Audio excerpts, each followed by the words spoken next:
उल्फा के लोगों की यूपी और बिहार के लोगों से क्या दुश्मनी थी? एक्चुअली बिहार और उत्तर प्रदेश के लोगों को सॉफ्ट टारगेट बनाया जाता है। सॉफ्ट टारगेट हमारे समझ से या लोगों के समझ से इसलिए बनाया जाता था कि इनको अगर हम लोग हत्या करेंगे तो इसी बात दिल्ली तक लोग सुनेंगे।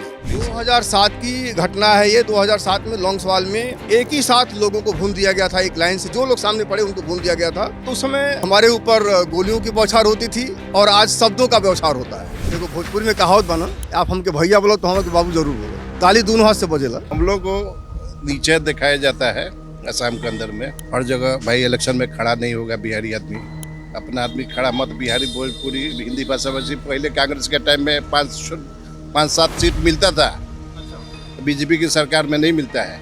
मार देंगे, पीट देंगे, भोजपुरी के क्यों टिकट दिया जाएगा, नहीं दिया जाएगा।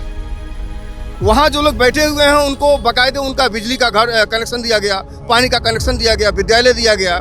तो ऐसी स्थिति में वहाँ के जो लोग बैठे हुए हैं उनका दोष नहीं था ना। तो सरकार का दोष है कि जब वो लोग पहले बैठे थे उस समय उनको बैठने नहीं दिया जाता, तो आज ये ना स्थिति नहीं आती। लगभग 36 लाख भोजपुरी लोग हैं यहाँ पर, 22 लाख से ज़्यादा वोटर्स हैं। इनका सबसे बड़ा समस्या है कि कास्ट सर्टिफिकेट पहले मिलता था, जाति प्रमाण पत्र, पिछड़ी जाति प्रमाण पत्र पहले मिलता था। 1993 में एक अमेंडमेंट हुआ और उस अमेंडमेंट के जरिए यहाँ के लोगों को जाति प्रमाण पत्र मिलना बंद हो गया।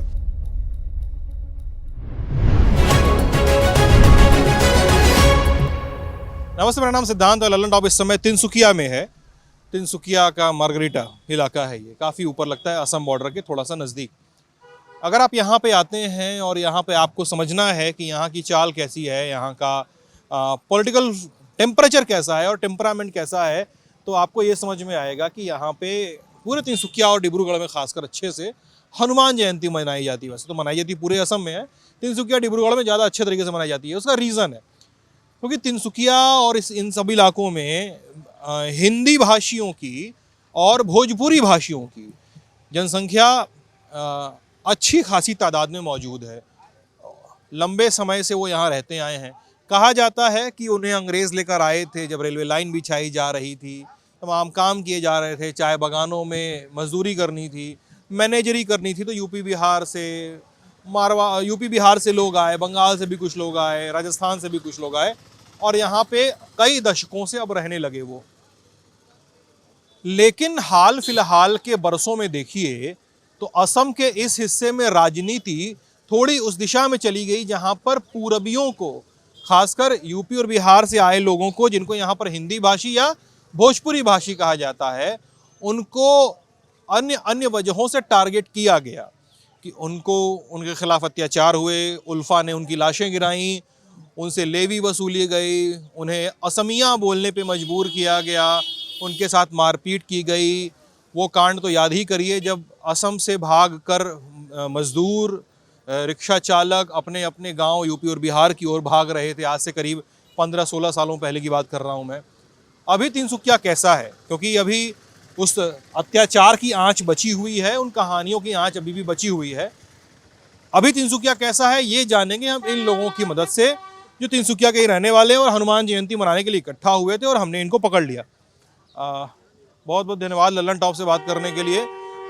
मुझे नहीं पता कि ललन टॉप से बात करके जब आपकी बातें आएंगी तो आप लोग को यहाँ पे स्थानीय स्तर पे क्या झेलना पड़ेगा या नहीं झेलना पड़ेगा, इसके लिए आप बेस्ट जज होंगे। लेकिन अगर आपको लगता है कि कोई बात है जिसको सामने रखना चाहिए और सामने रख के स्थितियों में सुधार हो सकता है या आने वाली सरकारें सुधार कर सकती हैं, तो आप प्लीज़ कहिए, ये मेरी इल्तिजा है।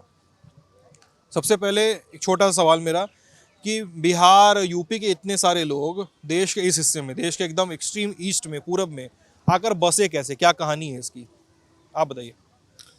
सबसे पहले तो ललन टॉप के सभी दर्शकों को और साथ में आप लोगों को बहुत बहुत धन्यवाद कि आप लोग इतनी दूर से चलकर आसाम नगरी में पहुँचे हैं।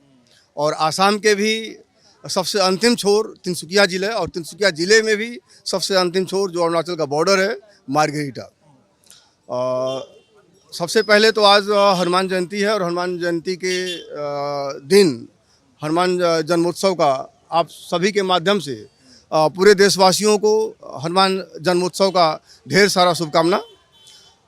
जैसा कि आपने सवाल उठाया कि असम में आपकी स्थिति क्या है या हिंदी भाषियों की स्थिति क्या है और भोजपुरी भाषियों की स्थिति क्या है, पहला सवाल तो ये था कि आप लोग आए कैसे, एक्चुअली यहाँ पे बसे कैसे? एक्चुअली ये बहुत लगभग 1800 सन की कहानी है। हाँ। उस समय जब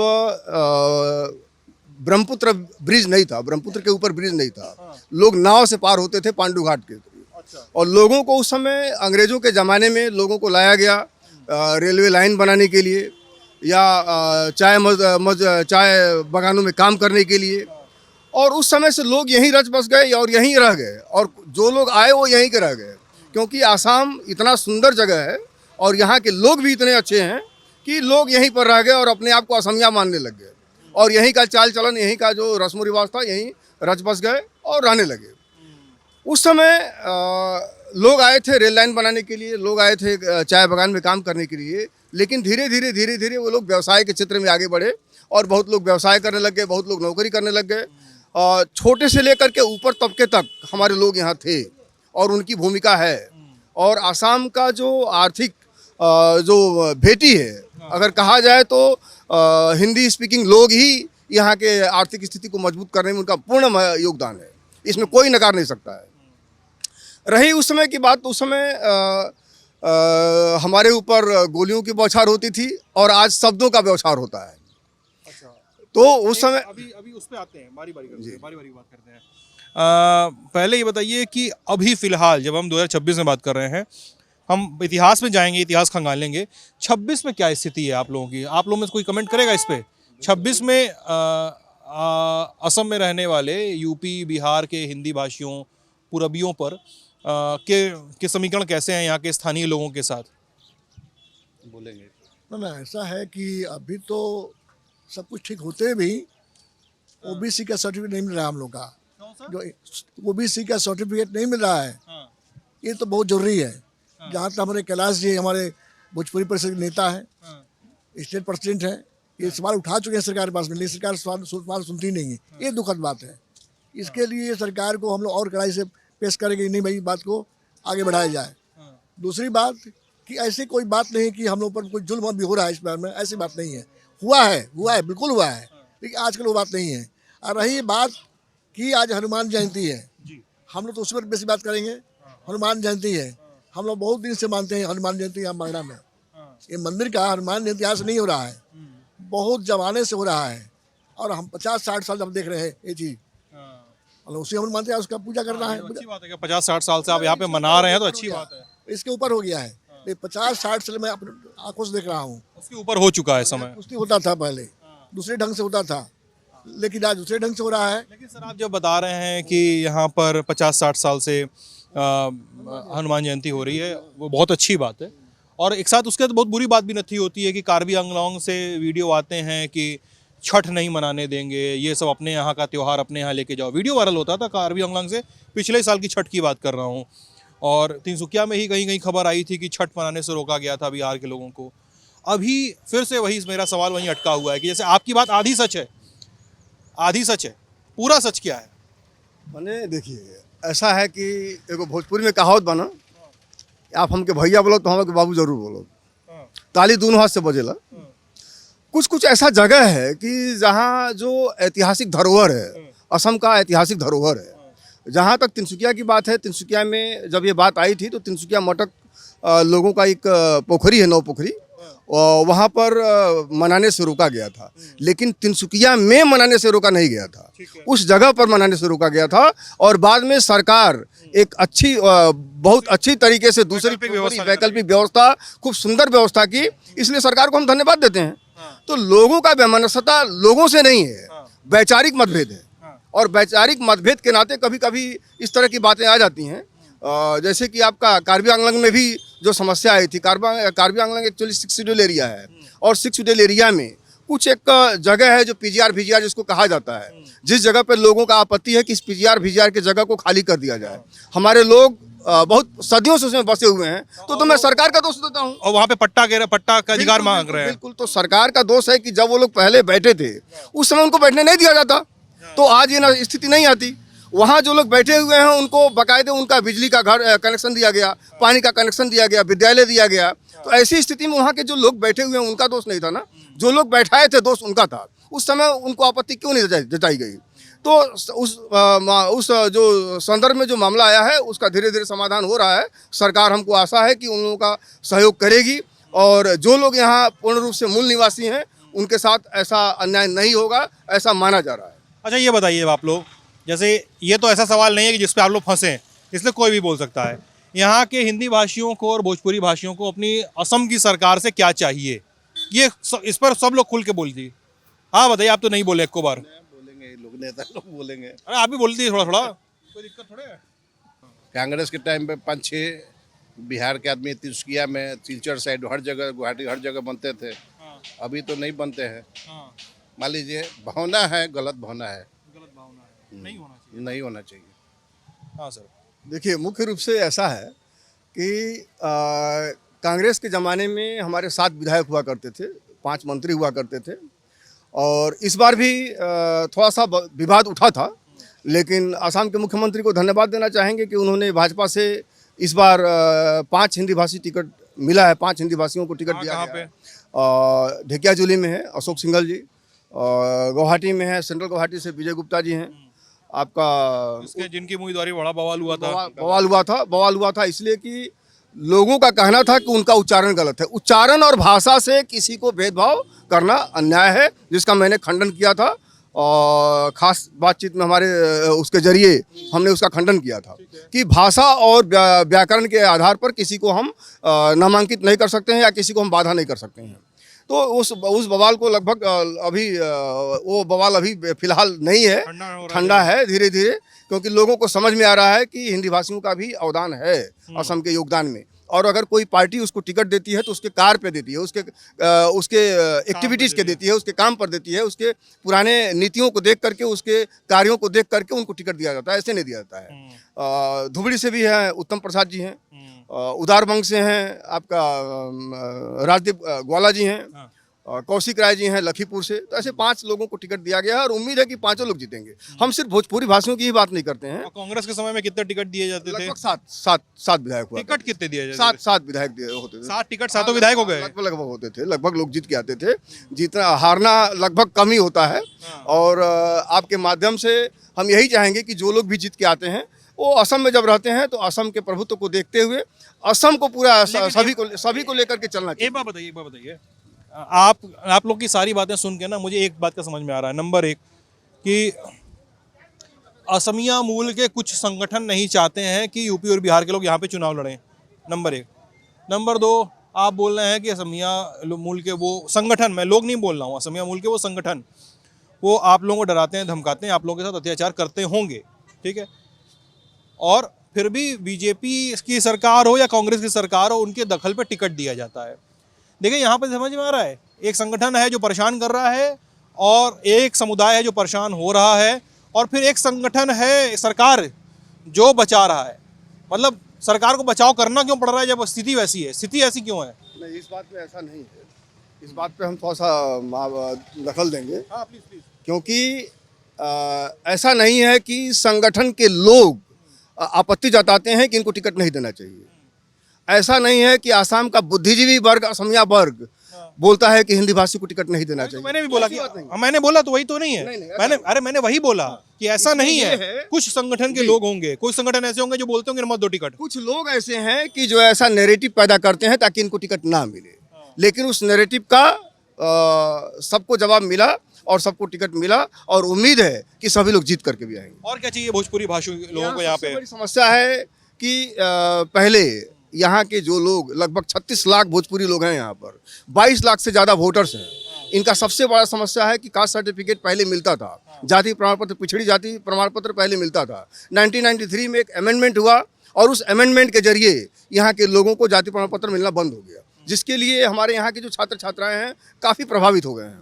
इस चीज़ का हम लोगों ने सरकार से डिमांड दिया है कि इस 1993 के अमेंडमेंट को रद्द करके जैसे पहले सबको मिलता था वैसे किया जाए। माननीय मुख्यमंत्री जी से हमारा कई बार मुलाकात हुआ है, उन्होंने आश्वासन दिया है कि चुनाव के बाद इस मुद्दे को हम लोग समाधान करेंगे। ये बताइए, यहाँ के लोग जो अस्थायी सैकड़ों वर्षों से जो लग रहे हैं उनको हम लोग बार बार बोलते हैं कि उनको मियादी पट्टा मिलना चाहिए, भूमि का अधिकार उनको मिलना चाहिए। ये हमारा मौलिक अधिकार है, क्यों नहीं मिलना चाहिए?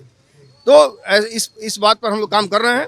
ऐसी बहुत सारी समस्याएं हैं जिनके लिए हम लोग आवाज़ उठा रहे हैं। 5 साल में हिमंता बिस्वा शर्मा ने 5 साल में भूमि सुधार कानून लाकर, जो राज्य के सूची में आता है, भूमि सुधार कानून लाकर क्यों नहीं यहाँ पर आप लोगों को दे दिया जमीन का पट्टा? हाँ, उस समय अभी तक नहीं मिला है। वसुंधरा 1, वसुंधरा 2, वसुंधरा 3 तीनों पार हो गया, लेकिन उसमें कुछ लोगों को मिला जिसका 3 पुश्त यहाँ पार हो चुका है, उनको कुछ लोगों को मिला है, लेकिन सबको नहीं मिला। लेकिन हम लोग ये चाहते हैं कि जो लोग सैकड़ों वर्षों से यहाँ जिस जमीन पर रह रहे हैं, जो नए आए हैं, मैं उनकी बात नहीं कर रहा हूँ, जो सैकड़ों वर्षों पुराने से यहाँ रह रहे हैं, उनको जमीन का पट्टा मिलना चाहिए, उनको भूमि का अधिकार मिलना चाहिए। एक बात बताइए, जैसे एक समय था यहाँ पे उल्फा बहुत एक्टिव थी, ठीक है, इस पूरी जमीन पे उल्फा बहुत एक्टिव थी तिनसुकिया डिब्रूगढ़ के इलाके में। मतलब ऐसा समय भी देखा है तिनसुकिया डिब्रूगढ़ ने कि तो उस उल्फा के लोग बंदूक लेके, आर्म्स लेके सड़कों पे आए हैं, लेवी वसूले हैं और अपने अपने घर गए। सड़कों पे लोगों को मारा गया है। 2007 में वो तो हत्याकांड सबको पता ही है जो हुआ था, बिहारियों को ढूंढ ढूंढ के मारा गया था। उल्फा के लोगों की यूपी और बिहार के लोगों से क्या दुश्मनी थी उस समय, कौन बताएगा? दुश्मनी खासतौर से नहीं थी। एक्चुअली बिहार और उत्तर प्रदेश के लोगों को सॉफ्ट टारगेट बनाया जाता है। सॉफ्ट टारगेट हमारे समझ से या लोगों के समझ से इसलिए बनाया जाता था कि इनको अगर हम लोग हत्या करेंगे तो इसकी बात दिल्ली तक लोग सुनेंगे, और इसलिए लोग टारगेट करते थे। और अधिकतर जहाँ भी गोलीबारी हुई है, हिंदी भाषियों को ही टारगेट किया जाता था। आज भी अगर किसी भी विवादास्पद जो सवाल आता है, वो हिंदी भाषियों के साथ ही होता है। हिंदी भाषियों को सॉफ्ट टारगेट इसलिए बनाया जाता है कि इन लोगों की बातों को अगर हम लोग दबाते हैं या इन लोगों के ऊपर अगर कोई बात होती है तो इसकी आवाज़ दिल्ली तक जाएगी।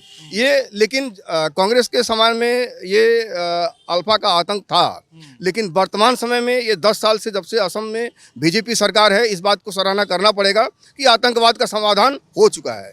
आज के दिन में आतंकवाद का किसी तरह का कोई घटना हमारे पूरे असम में नहीं हो रही है। इसका हम किस तरह की घटनाएं होती थी आप लोगों के साथ? कुछ कहानियां हैं आपके पास? सवाल की घटना थी हमारे आंखों के सामने। मैं खुद 11 डेड बॉडी को एक ही साथ मार दिया गया था। ये 2007 की घटना है। बताइए थोड़ा विस्तार में सर प्लीज। 2007 की घटना है ये। 2007 में लोंगसवाल में एक ही साथ लोगों को भून दिया गया था। एक लाइन से जो लोग सामने पड़े उनको भून दिया गया था। लगभग हमारे 11 लोग मरे थे, और उस समय हम खुद वहाँ मौजूद, उल्फा के लोग आए? जी, उस समय हम लोग वहाँ खुद मौजूद थे, और वहाँ 11 डेड बॉडी को हम लोगों ने लगभग 1 सप्ताह से ऊपर सड़कों के ऊपर बर्फ बदल करके उस डेड बॉडी को हम लोगों ने रखा था। उसका दाह संस्कार हम लोगों ने नहीं किया था। सरकार बोलते बोलते थक गई थी, लेकिन हम लोगों ने नहीं किया था। लास्ट में उस समय गृह मंत्री थे भारतवर्ष के श्री प्रकाश जायसवाल जी, वो आए। उन्होंने कहा कि ठीक है, हम लोग का डिमांड था कि यहाँ पर प्रधानमंत्री जी को आना चाहिए। उन्होंने कहा कि 1 सप्ताह के अंदर आएंगे। उसके बाद हम लोगों ने अंतिम संस्कार करवाया, और 1 सप्ताह के अंदर उस समय डॉक्टर मनमोहन सिंह जी प्रधानमंत्री थे, वे आए घुरमुरा में, और हम लोगों ने अपने सारी बातों को कहा। उस समय वहाँ पर बहुत ऐसा जगह था जहाँ पे सॉफ्ट टारगेट किया जाता था। उन सब जगहों पर एक आर्मी कैंप बनवाया गया। वो उन्हीं का दिन था उस समय। तिनसुकिया ही ऐसा जगह है जहाँ पर 2 एसपी है, एक सदिया में और एक तिनसुकिया में। ये भी अखिल असम भोजपुरी परिषद का ही देन है। डिमांड उस समय जो समस्या जो था, उस समस्या को हम लोगों ने जब सरकार के सामने रखा था तो 2 एसपी दिया गया था, क्योंकि सदिया बहुत इंटीरियर प्लेस पड़ता था और तिनसुकिया से कंट्रोल करना दिक्कत होता था। उल्फा वालों ने पैसा वैसा भी लेवी भी वसूला यहाँ पे? ये बहुत पुरानी बात है।